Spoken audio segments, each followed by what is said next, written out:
everyone, and really sorry for the little bit delay. We understand that there are so many situations happening on the roads, but very warm welcome to all of you for this session on DCS, Cooling as a Service against monthly fee through district cooling systems in collaboration with BNZ as in India. Thank you so much for making this session at least this much happening. I would like to welcome our President, Mr. Reji Kumar Pillai on the dais, please. And it's really honored that Mr. Arijit Sengupta is here with us. Please, sir. I would like to welcome Mr. Piyush.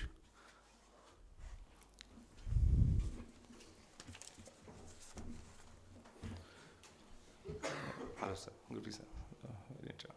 So now I request Reji sir for a very quick warm welcome for this session. And that would be great to have his experience watch with us. Please, sir.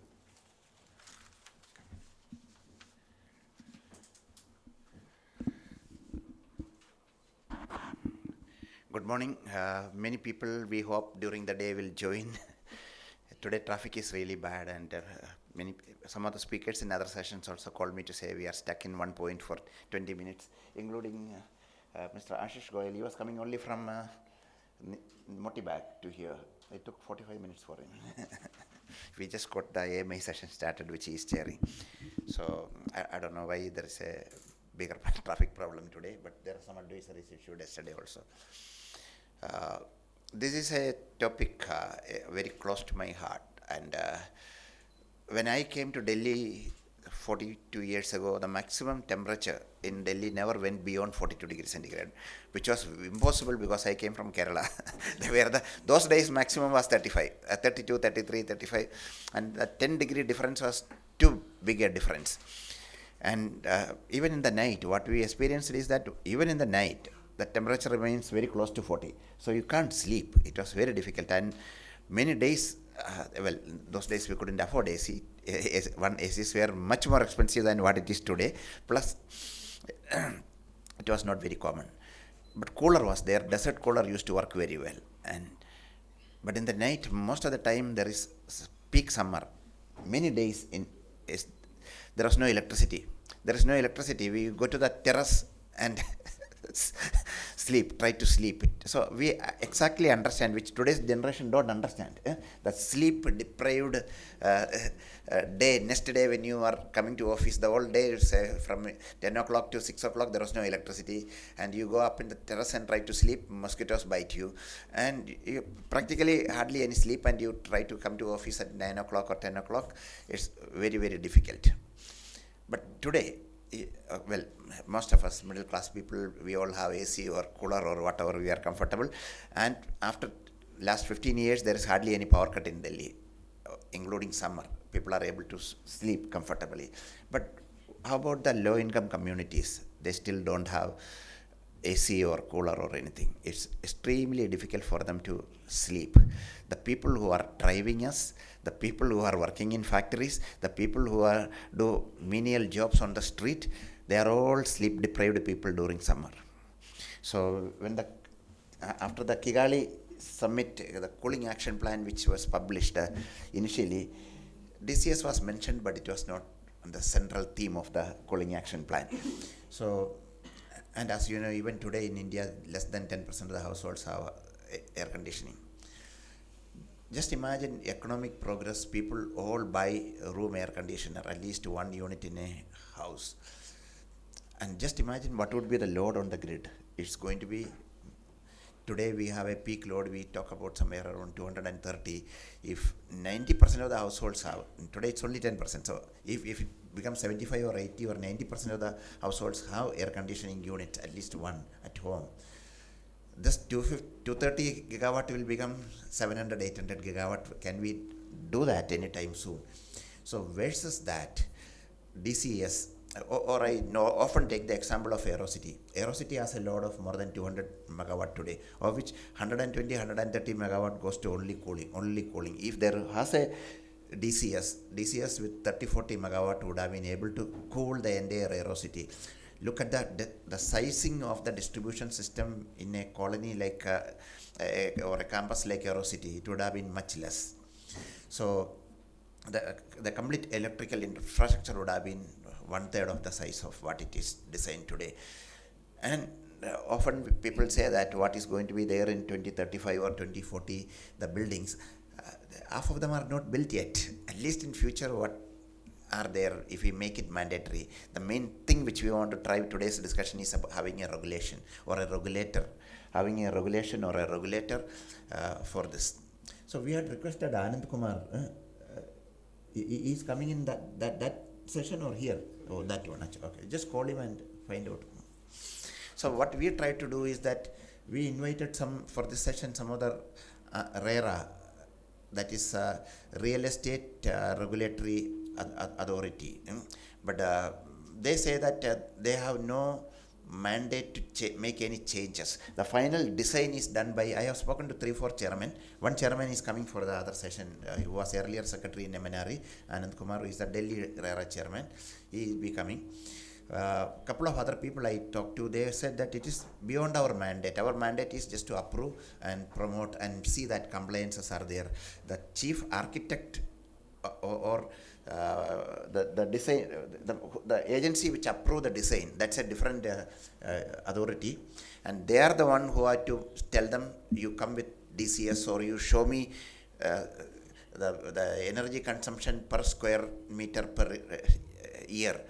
If you want to put some benchmark, it has to come from there, which means every municipality, the chief architect or chief design officer of each other municipality need to be addressed separately. That's very difficult. So it has to have some central level, some kind of a regulation, so that DCS comes into. So we in 2020 we published a white paper articulating the benefits of DCS. Why ISGF looking at it is because it comes with thermal storage.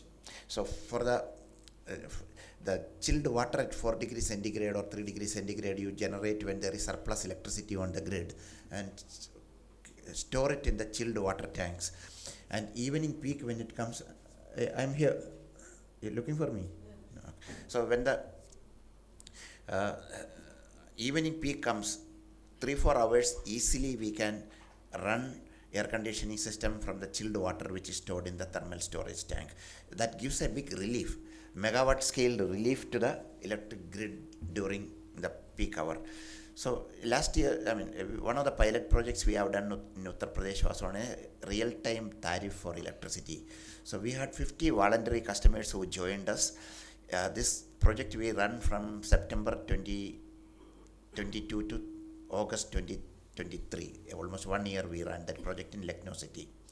So this 50 voluntary customers comprised of 30 residential customers who had more than 10 kilowatt load, 3-phase customers, and 17 of them were commercial customers with big tower buildings and 5-star hotels, IT park, etc. And 3 of them were industrial customers, and the collective load was about 22 megawatt.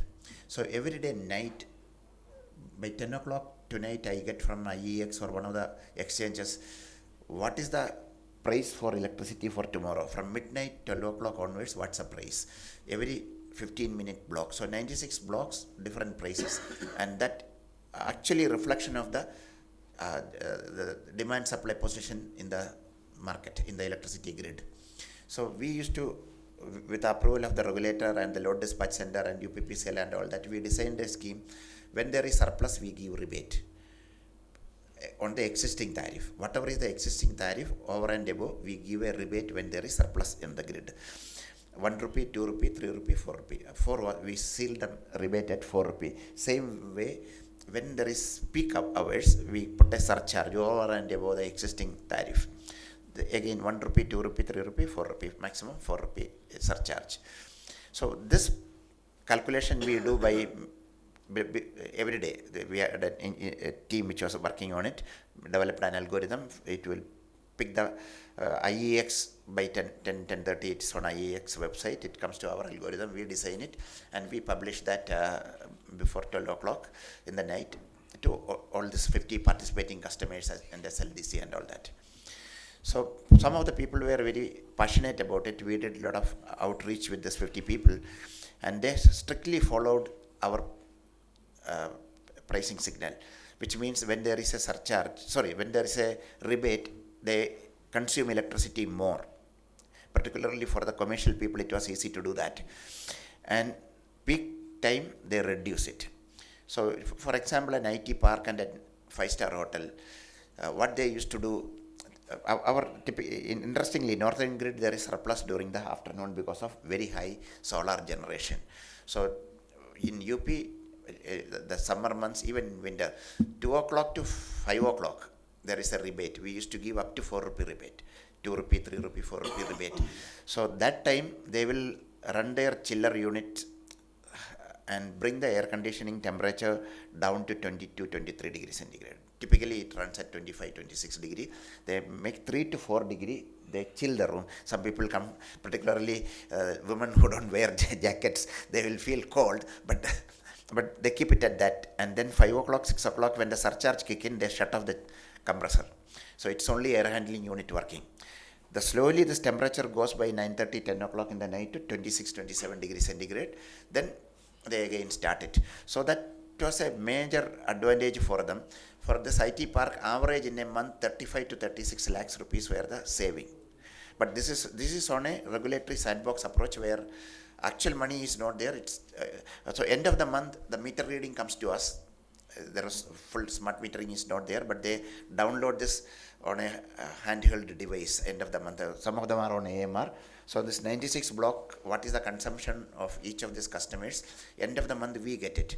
So we make a shadow bill according to our pricing signal, applying this rebates.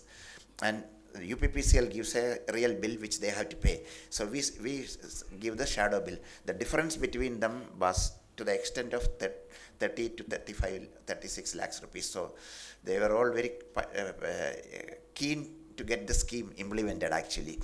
And then for the residential customers, you will ask what they were doing.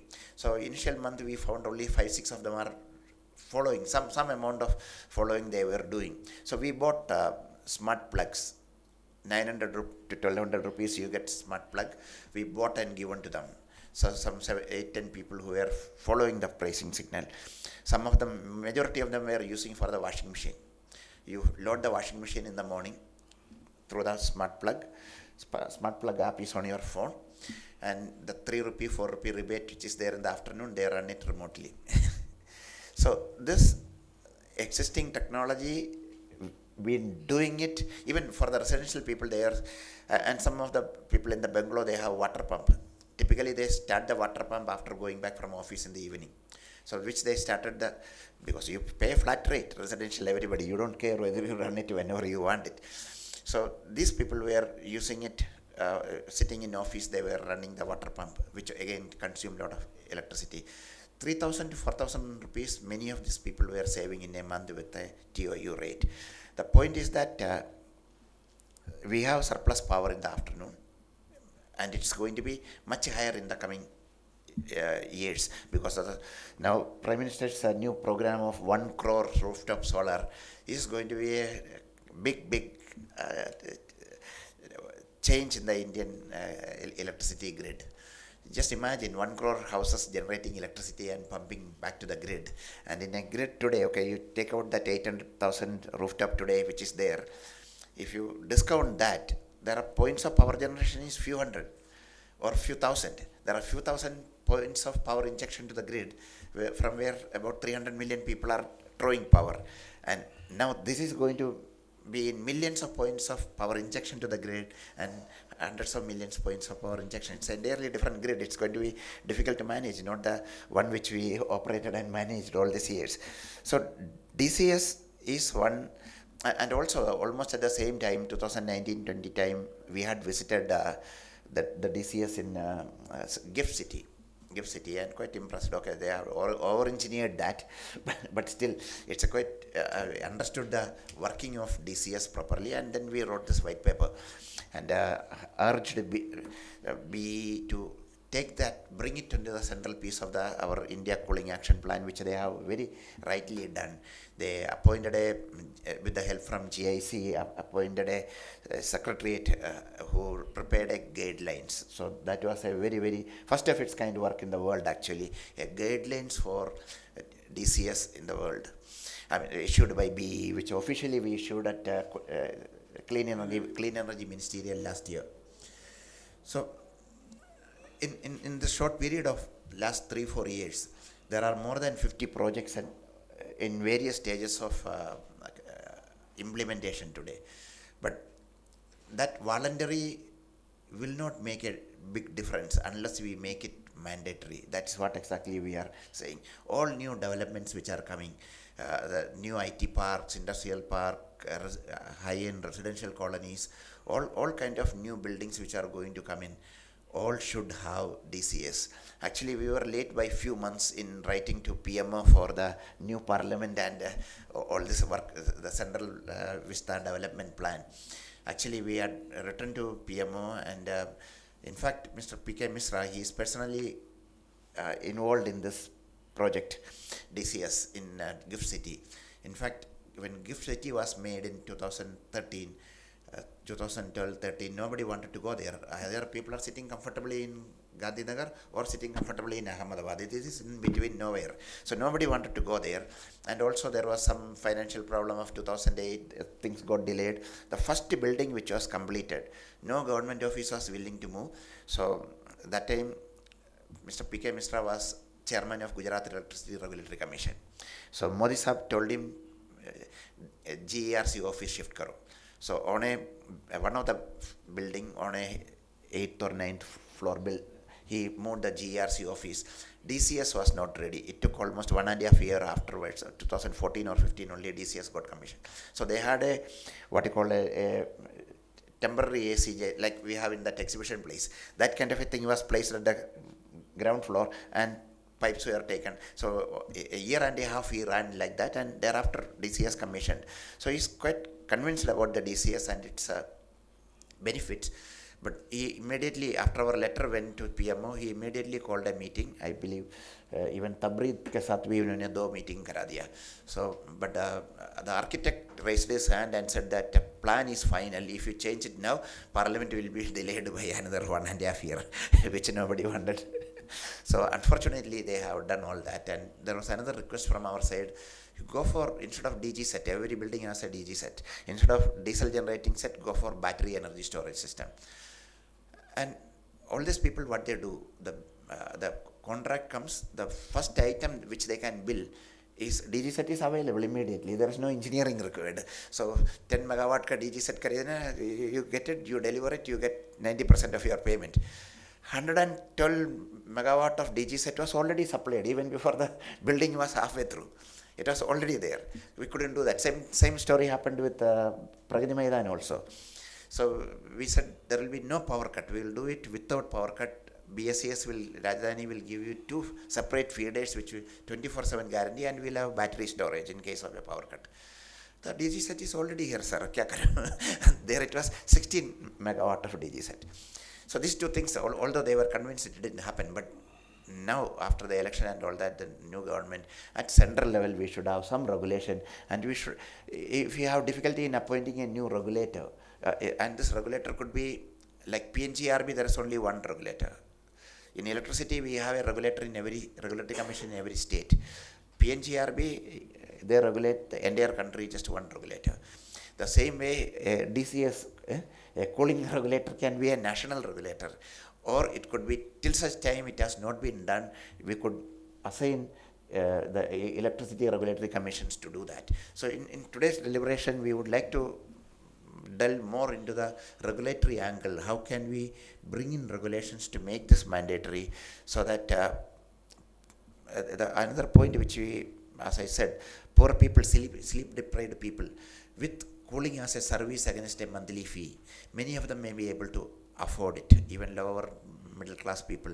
But the real poor people who live on the street, for them we will be able to create sleeping pods in where and supply climate controlled big huts you see on the AIM side, poor people on the street, those kind of things which we do it now in the winter. Same thing we require more in summer, in coming days.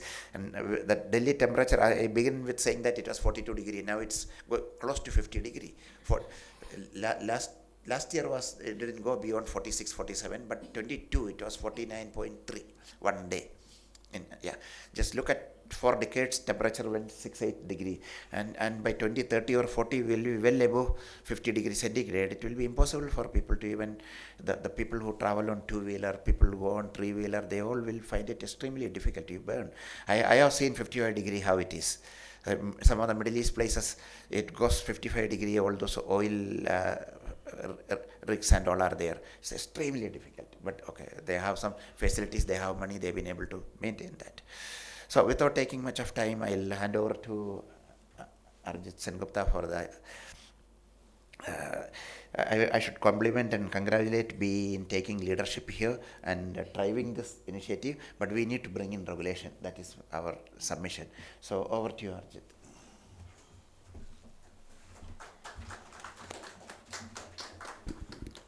Thank you, sir, for your inspiring remarks. Piyush and all other dignitaries. Although we have a very small audience, but I guess we are also having this recorded. So anyway, that doesn't kind of impact the kind of footfall that we are likely going to see. So, yeah, coming to the point, of course, Mr. Pillai has been advocating the promotion of DCS for a long time now, and of course, we have worked along with them in many instances, and we are also trying to push the district cooling. But this, before I get into the, of course, Mr. Pillai has also given us some facts and figures. I will also try to kind of go down into that from the top. So if you look at our climate commitments, in the Glasgow commitment, we have now committed to reduce our emission intensity by 45% by 2030 based on 2005 levels. So that is, we have increased it from the earlier commitment of 33 to 35%. So that is basically because of the fact that by 21, we have already achieved the target which we committed to achieve by 2030. Secondly, we also kind of committed to have the the electricity installed capacity from non-fossil fuel sources or the renewable sources. So earlier it was, the commitment was 40%, and now we have enhanced the commitment again to 50%. Again, that is because of the fact that we could achieve the target of 40%, almost 9 years ahead of schedule. So, in fact, even if you look at the globally, India is one of the few countries who are kind of delivering on the promises that we make. So, maybe that is another reason why we tend to, whenever you come up with any promise or whenever you come up with any commitment, we have a tendency to take them very seriously. It's not like that we can just go and say something and then we fail to deliver. Or so maybe district cooling is something where a lot of discussion is happening. I mean, most people are aware about the benefits, but still getting it to the mainstreaming is, still not a reality. Now, if you look at the India Cooling Action Plan, of course, that was another, I would say, landmark program that was launched by the government, and again one of the few countries, in fact one of the first countries in the world to come up with a comprehensive 20-year cooling action plan. So there we have seen that the growth of space cooling is projected to be 8 times more in 2037-38 based on 2017-18 levels. And if we look at the kind of penetration of air conditioners that we have today, like 8%, and with the kind of urbanization that is happening and with the rising incomes that we are seeing, it's going to go at least till 20 to 25% in the next 4 or 5 years very easily. And exactly then it brings to the point what Mr. Pillai was mentioning about the kind of impact it will have on the grid. So right now we have a peak demand of 230 gigawatt. It could easily rise to another, say, 100 gigawatt. Where will it come from? So the idea is that we should promote the sustainable cooling. And one of the easier means of promoting the concept of sustainable cooling is, of course, district cooling, which is proven and tested. Yes, we have come up with the district cooling guidelines, again with the support of all the stakeholders. And as Mr. Pillai mentioned, I think it was a very much needed document. And even we have presented it before our Honorable Minister also, the findings of the district cooling guidelines. And he only has also directed us to come up with an economic model. And we are now in the process of preparing a tool to kind of do the techno-feasibility so that any project which is coming up, can do a online techno-economic feasibility to see whether it is feasible to go for DCS or not, because that is the question that is normally asked when we approach any facility to kind of, we are coming up with new projects, be it the CPWD, be it the NBCC or whosoever it is. So they have their own reservations about this whole thing. And I think another challenge is, of course, the long-term contract that we talk about with district cooling, because we are talking about like say 20, 25 years of contract, which I mean in the present conditions in the Indian context is slightly like aiming at too little high, because we don't have a very if there is changes in the policies are quite frequent at the state level at least. So this is a few things. Another thing, of course, when we are talking about district cooling, then normally it also implies indirectly that we are promoting the use of large chillers. And chillers is one equipment which unfortunately we have been trying to do it through the PLI scheme, through the production link incentive scheme, but still chillers are something which we are totally dependent on importing from some other countries. So there again another challenge that is lies. So these are the, I would say, the challenges that is, I would say, hampering the uptake of DCS. But nevertheless, we have come up with this district cooling guidelines, and of course, Piyush will also deliberate and detail about the project, other works that we are doing in the project, particularly with GIZ. And but as far as coming up with the regulation is concerned, yes, we have also kind of deliberated in our various meetings in the ministry with the Secretary, Ministry of Power, and also with the Honorable Minister. And we have kind of emphasized the fact that those countries where the uptake of DCS is high, like Middle East or Singapore, they have some regulatory provisions in place, and that's how it has taken place. And but yes, it will take time. I mean, the way now it is going, but you know, in the present government works with the kind of vision that once it kind of gets into the problems, and once it gets highlighted in the various highest level, it's just a matter of taking off from there on. So we are hoping that it happens sooner than later. But again, I think looking at district cooling, air conditioning, although still although we feel that it is no longer it's more of a necessity now, and no longer, I mean, not for the rich, so-called rich, which we used to call.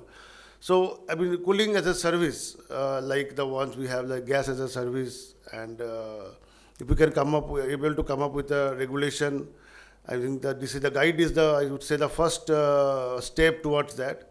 The next logical step, of course, will be to come up with a code. Once we are done with those things, and I think that gradually the regulations will follow.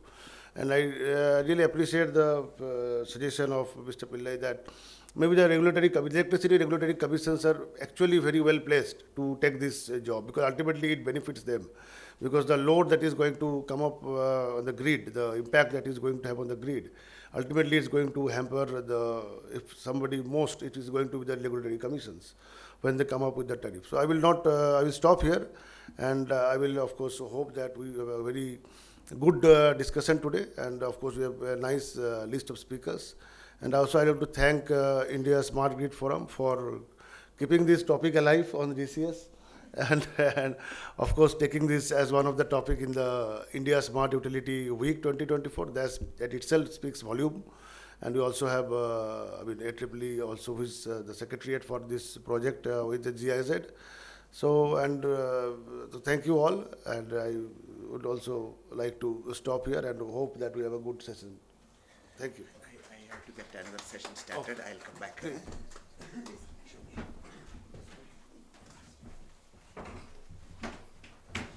Thank you, sir. Thank you for a brief understanding and the way you are working. Now I hand over to Mr. Piyush, please. Thank you, Sumit. And Reji sir has gone for another meeting, but we were actually discussing that when we learned that there's another workshop going on demand response, we were discussing that maybe we can pitch district cooling as a measure for that. And it really helps. So Reji sir and Arijit sir has already talked much about the district cooling happening in India, what's the status and the facts and the figures. So I'll maybe delve into the project that I'm looking into and the project that is partly supporting this initiative of the India Smart Utility Week. So I'm from GIZ. GIZ is a bilateral development cooperation of government of Germany, and it's working with India since more than 60 years now. And Arijit sir rightly mentioned that the India Cooling Action Plan says that the cooling demand will grow by 8 times in 2037 compared to 2017 levels. But if we further dug deep into that, we'll find that the space cooling is projected to grow over 11 times from the 2017 levels until 2037. So this creates the enormous need for something looking at a sustainability angle for the cooling space, so that we can bring down the consumption of the electricity as well as the refrigerant use that will be taken up by 2037. So keeping all these factors in mind, GIZ and we together commissioned a program known as Energy Efficient Cooling in 2019. From a very broad perspective to promote the district cooling in India. And the project actually looks at a holistic development of a complete ecosystem or enabling environment for the district cooling. So here we are focusing on 4 major aspects. So we are trying to identify the potential sites, to carry out some sort of feasibility studies for that. And then simultaneously we also try to make the developers aware that whether these sites are feasible or not from an economic point of view, from a financial point of view. Because in most of the cases, DCS works best when we have a mixed use of the demand. We have a mixed variety of load, residential plus commercial. So DCS works best over there. So maybe any developer comes, they can check on this tool that whether it makes sense for them to invest in district cooling or not. So this is one angle. Then we are also targeting the stakeholders through which we can build the capacities, and we have recently had a MOU with Tabreed, India, and we very specifically want to target the developers, the service providers, the end users who are actually going to use this. So the capacity building training programs will also be starting very soon. Then the project developed the guidelines on district cooling, which have been talked about a lot, and probably Sandeep will be taking this further in the coming sessions. So I'll leave that part. But yeah, it's a comprehensive handbook on what are the stages of development, what are the roles and responsibilities of various stakeholders going forward in the development of district cooling project. And then we are also trying to develop a center of excellence. So for this, we have signed a grant agreement with UNEP. And so this center of excellence will be sort of a one-stop solution for everything related to district cooling. So if a developer wants to understand how DCS works, or let's say understand a case study, so it will be available over there. If they want some sort of dedicated training, so again it will be available. If they want to get connected to vendors, to service providers, to experts on the district cooling system, so that will again be covered over there. So this will be a sort of a one-stop solution where everything related to district cooling can be have at a single place. So again, this activity is going to start soon. Ultimately, and the last but not the least, we are also going to support the prospective projects and access to finance. So we are in talks with KFW, and if we have a successful project, maybe of state government or something, if any further cities are to be developed in some way, so we can have KFW pitch in for the financial support as well. So these are the broad activities of the project, and I think today is a very, very important moment, because here we are trying to understand not the working style of DCS or what is DCS, how it works, but from a very different perspective, because we have been talking about this for quite some long time now. But how actually the countries apart from India have developed the guidelines, the codes, the regulations, especially in the Middle East. So we have experts speaking on them, and we also have we are also looking from an angle of the infrastructure project, how this could be related to district cooling, and we can bring in the synergies and learn from the learnings from the infrastructure projects. So I think though we are talking that there are many district cooling projects in the pipeline, but in reality all of them are at a very initial stage. So I feel that district cooling is still at a very nascent stage in India, and maybe through the learnings which we get from today's session will help us take this initiative forward. Thank you.